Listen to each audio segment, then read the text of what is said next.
ko sa tao na yun,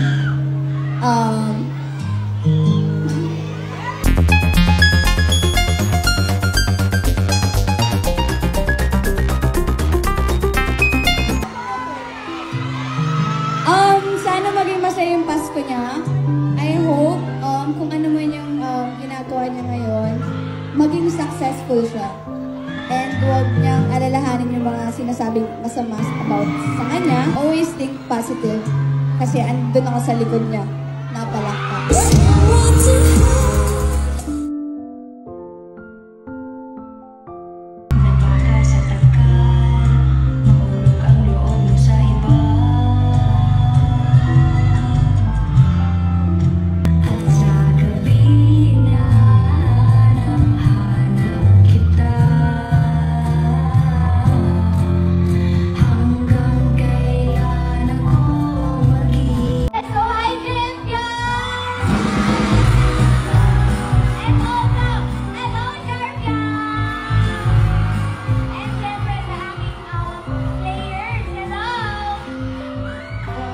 Yang Smith nasa Araneta, may pa-message pa para sa kanyang best man.